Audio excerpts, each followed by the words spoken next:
Hello everyone. Our today's topic is capital requirements.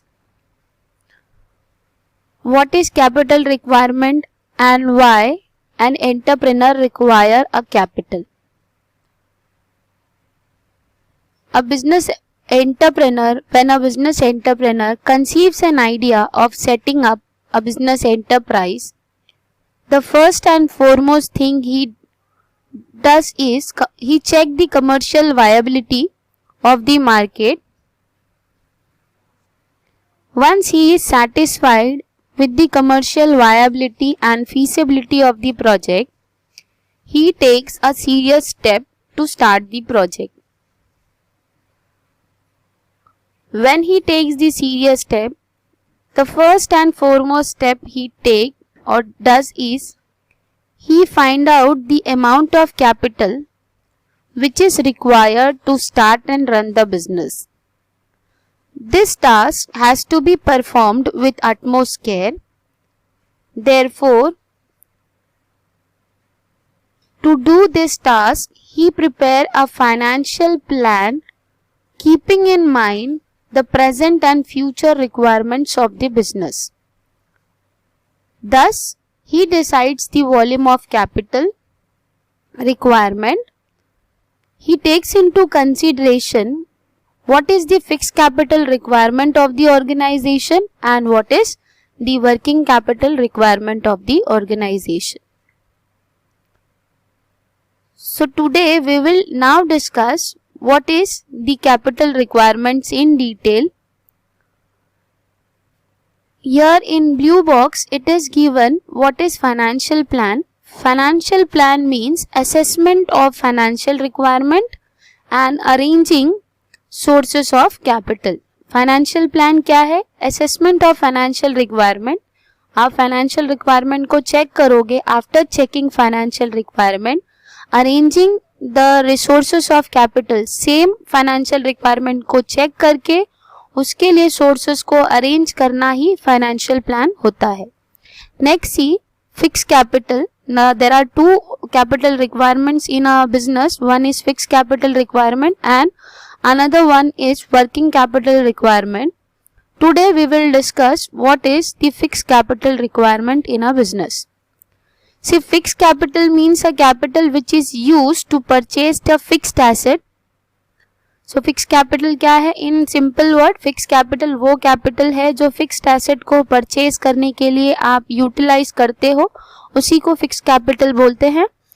Now fixed capital is a capital which is used for buying fixed asset which are used for a longer period of time in a business. जो लंबे समय तक आप utilize करोगे, जो capital आप fixed asset को purchase करने के लिए यूटिलाइज करते हो उसी को फिक्स्ड एसेट बोलते हैं और ये assets are not meant for resale. In simple word fixed capital वो capital which is invested in acquiring fixed asset. Examples are given in your textbook are purchasing land and building, furniture, plant and machinery, etc. Such capital is required usually at the time of establishment of a new company.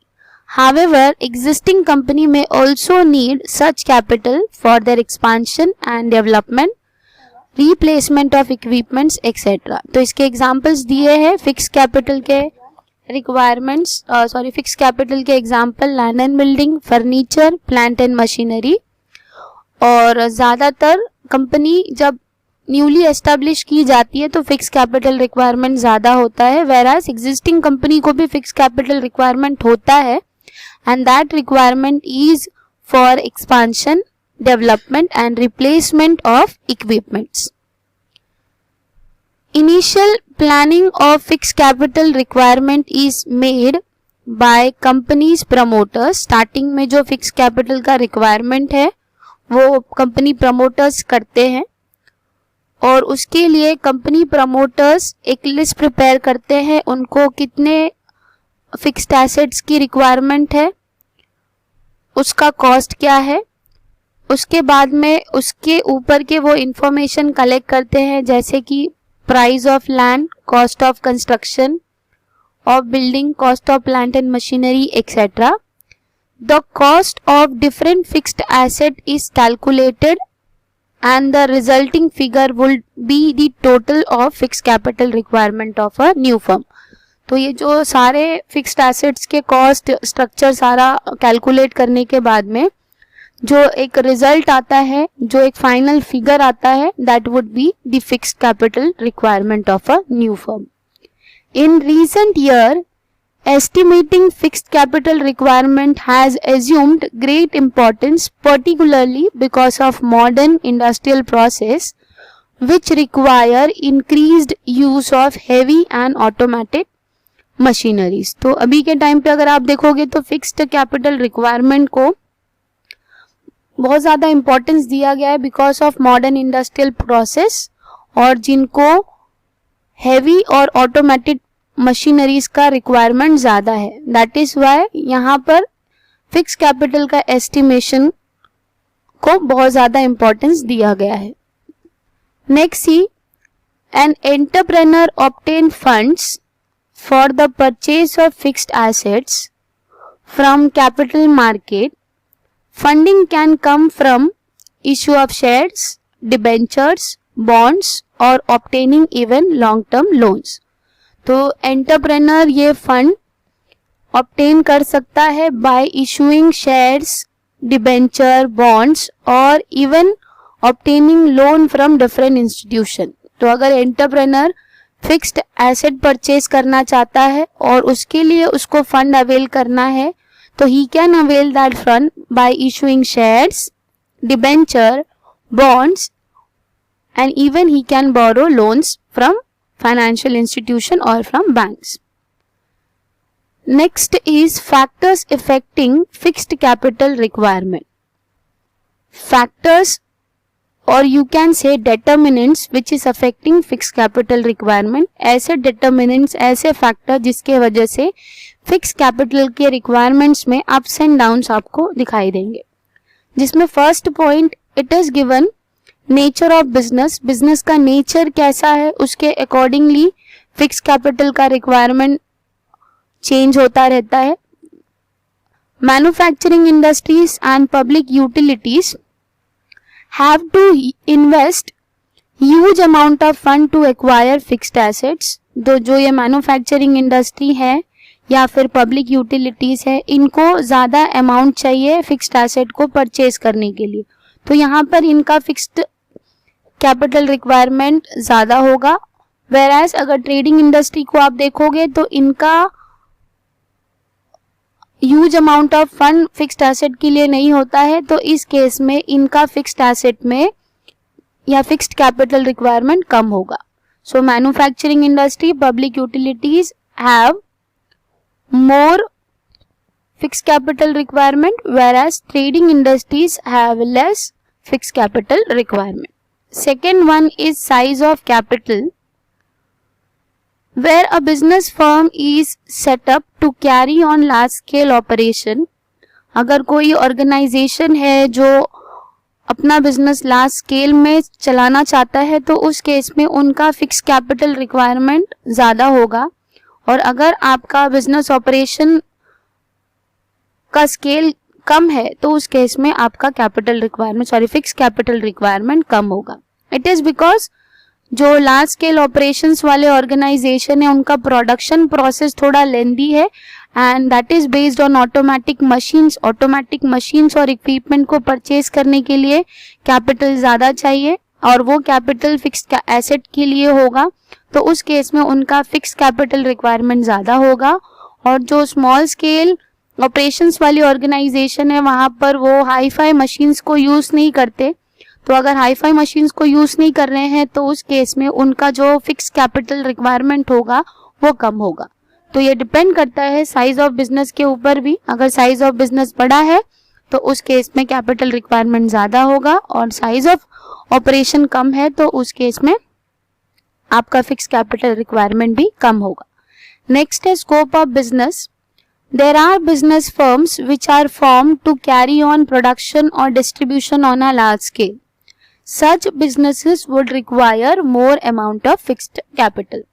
तो जो organisation जिनका production और distribution process large scale में किया जा रहा है, तो वैसे बिजनेस फर्म्स, वैसे बिजनेस ऑर्गेनाइजेशन का फिक्स कैपिटल रिक्वायरमेंट ज़्यादा होगा। और अगर आपका प्रोडक्शन और डिस्ट्रीब्यूशन लो स्केल में किया जा रहा है, स्मॉल स्केल में किया जा रहा है, तो उस केस में आपका फिक्स कैपिटल रिक्वायरमेंट लेस होगा। Next is extent of lease और रेंट। अगर आप लीज और रेंट पे कुछ एसेट्स को एक्वायर कर रहे हो तो उसको भी डिपेंड करता है कि आपका फिक्स्ड कैपिटल रिक्वायरमेंट क्या होगा। If entrepreneur decides to acquire asset on lease और on rental basis, less amount of funds for fixed assets will be needed for the business. तो अगर एंटरप्रेन्योर चूज करता है कि उसका एसेट लीज पे होना चाहिए या फिर रेंटल बेसिस पे होना चाहिए, तो उस केस में उसका जो फंड का रिक्वायरमेंट है which is for fixed asset वो लेस हो जाएगा, बिकॉज उनका फिक्स्ड एसेट कम हो रहा है। फिक्स्ड एसेट कम होगा तो फिक्स्ड कैपिटल रिक्वायरमेंट भी कम होगा।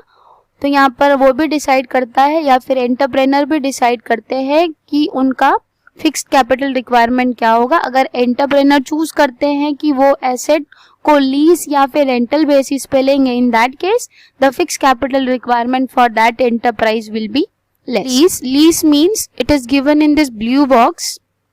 Lease is a contract by which one person grants possession of some of his property, especially land, building or machinery, to another for a certain period of time. Means it is like a rent. Next, see, fifth point is arrangement of subcontract. If the business want to subcontract some process of production to other, limited assets are required to carry out the production. It would minimize fixed capital requirement of a business. Next, अगर businessman या फिर entrepreneur अपने business को सब contract में देना चाहते हैं, अपने कुछ प्रोसेस को दूसरे को हैंड ओवर करना चाहते हैं, तो उस केस में उनका एसेट का रिक्वायरमेंट कम हो जाएगा। एसेट का रिक्वायरमेंट कम हुआ तो ऑटोमेटिकली उनका फिक्स कैपिटल रिक्वायरमेंट भी कम हो जाएगा। तो this would minimize the fix capital requirement of a business. Next is acquisition of old asset. If old equipments and plants are available at low prices, then it would reduce the need for investment in fixed assets. तो अगर आप old equipments और plants को कम rate में लेकर आ रहे हो, तो इक्विपमेंट्स और प्लांट या मशीनरी ये एक फिक्स्ड एसेट है, लेकिन आपने उस ओल्ड इक्विपमेंट्स को अवेल किया है, तो उस केस में ओल्ड इक्विपमेंट्स और प्लांट एंड मशीनरी को परचेज करने के लिए आपका अमाउंट लेस लगेगा। तो यहाँ पर आपका लो प्राइस में एसेट्स आ जा रहा है which would reduce the need for investment in fixed asset and this will reduce the fixed capital requirement. अगर आप ओल्ड एसेट्स को एक्वायर कर रहे हो तो वहां पर फिक्स कैपिटल रिक्वायरमेंट भी कम हो जाएगा। Next is acquisition of assets on concessional rate. अगर आप एसेट्स को कंसेशनल रेट में लेकर आ रहे हो तो भी आपका फिक्स कैपिटल रिक्वायरमेंट कम होगा। With the view to foster industrial growth at regional level, the government may provide land and building material at concessional rates. तो कोई रीजनल एरिया को डेवलप करने के लिए, उसको अपलिफ्ट करने के लिए गवर्नमेंट कंसेशनल रेट्स में लैंड और बिल्डिंग मटेरियल्स ये सब देती है। तो अगर आप वैसे जगह पर अपने ऑर्गेनाइजेशन को स्टार्ट कर रहे हो तो वहां पर गवर्नमेंट के तरफ से आपको लैंड एंड बिल्डिंग मटेरियल्स ये सब कंसेशनल रेट्स में मिलेंगे। अगर आपको वो कंसेशनल रेट में मिलेगा तो automatically it will reduce the burden of fixed asset और फिक्स्ड एसेट्स और फिक्स्ड कैपिटल रिक्वायरमेंट। तो ये जो फैसिलिटी है it will automatically reduce the requirement of fixed asset. Next is international conditions. This factor is very important, particularly in large organization carrying business on international level. For example, companies expecting war may decide to invest large fund to expand fixed assets before there is a shortage of material. तो ये भी एक important point है fixed capital requirement के लिए। अगर company expect करती है कि war जैसा situation होगा तो उस केस में वो अपने ऑर्गेनाइजेशन के एसेट्स पहले ही परचेज कर लेती है ताकि आगे जाकर उनको मटेरियल में शॉर्टेज ना हो।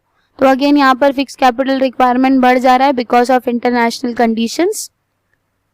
Point is trend in economy. Now see, if the future of a company is anticipated to be bright, it gives green signal to business entrepreneur to carry out all sorts of expansion of business firm. In that case, large amount of funds are invested in fixed asset so as to reap the benefits in future. So trend in economy is also one of the factor which is affecting fixed capital requirement. See, if a company is anticipating to be a bright in future, then in that case, business entrepreneur gives a green signal to all sort of expansion of business firm. अगर entrepreneur को लगता है कि आगे जाके organisation का future bright होगा, तो उस केस में वो हर तरह की कोशिश करता है बिजनेस को एक्सपांड करने के लिए। तो अगर वो बिजनेस को एक्सपांड करने की कोशिश करेगा या फिर करता है, तो उस केस में large amount of funds are invested in fixed asset so as to reap the benefits in future. तो ज़्यादा से ज़्यादा अमाउंट वो फिक्स्ड एसेट में इन्वेस्ट करेगा ताकि फ्यूचर में जाकर उसको ज़्यादा से ज़्यादा बेनिफिट हो। तो वो भी एक पॉइंट है जिसके वजह से फैक्टर्स फिक्स्ड कैपिटल रिक्वायरमेंट में अफेक्ट होता है। Next is population trend. When the population is increasing at high rate, certain manufacturers find this as an opportunity to expand business. अगर population ज़्यादा तेज़ी से बढ़ रहा है तो उस केस में बहुत सारे मैन्युफैक्चरर वो लोग सोचते हैं कि इस अपॉर्चुनिटी को यूटिलाइज करें और अपने बिजनेस को बढ़ाएं।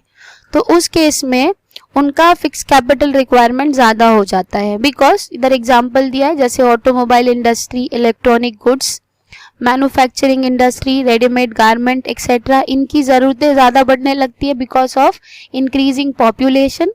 पॉपुलेशन इंक्रीज हुआ तो मार्केट के अंदर अपॉर्चुनिटीज़ भी बढ़ते हैं, अपॉर्चुनिटीज़ बढ़ा तो मैन्युफैक्चरर इस अपॉर्चुनिटी को यूटिलाइज करते हैं और वो यूटिलाइजेशन करने की वजह से या फिर उनको बिजनेस एक्सपांड करना पड़ता है।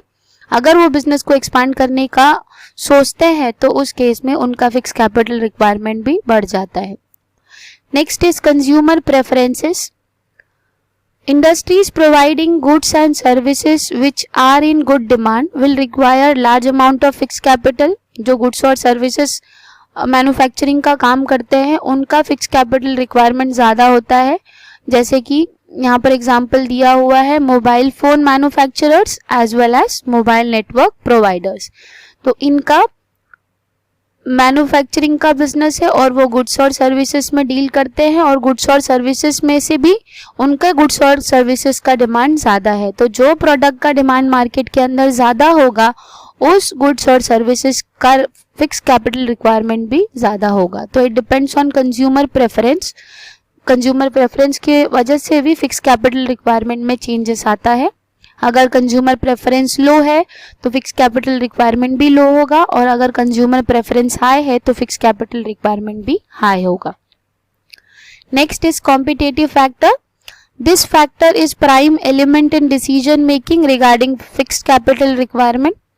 If one of the competitors shifts to automation, the other company in the same line of activity will be compelled to follow that competitors. तो ये फैक्टर भी important फैक्टर है इन फिक्स कैपिटल रिक्वायरमेंट। अगर आप कोई old machine को use कर रहे हो और आपका कॉम्पिटिटर न्यू मशीन्स को लेकर आता है जिसके वजह से उनका इनपुट ज़्यादा हो रहा है, उनका प्रोडक्शन ज़्यादा हो रहा है, तो आपको भी कंपल्सरीली आपको फोर्स किया जाएगा कि आप भी न्यू मशीन्स को इंट्रोड्यूस करो। न्यू मशीन्स को इंट्रोड्यूस करने का मतलब आपका फिक्स कैपिटल रिक्वायरमेंट बढ़ेगा। फिक्स कैपिटल रिक्वायरमेंट बढ़ा तो it will affect the fix capital requirement. तो ये कॉम्पिटिटिव फैक्टर्स भी एक फैक्टर है जिसकी वजह से फिक्स कैपिटल रिक्वायरमेंट में भी चेंजेस आता है। अगर कॉम्पिटिटर कुछ नहीं करता तो आपका फिक्स कैपिटल रिक्वायरमेंट वही रहेगा और अगर कॉम्पिटिटर चेंज लेकर आता है ऑर्गेनाइजेशन के अंदर तो आपको भी कंपलसरी अपने ऑर्गेनाइजेशन के अंदर, अपने कंपनीज के अंदर चेंजेस लेकर आना होगा और वो चेंज के वजह से आपका फिक्स कैपिटल रिक्वायरमेंट भी चेंज होगा। So this is a factor which is of prime importance to take decision regarding fixed capital requirement. So these are all factors which are affecting fixed capital requirement in an organization. Thank you.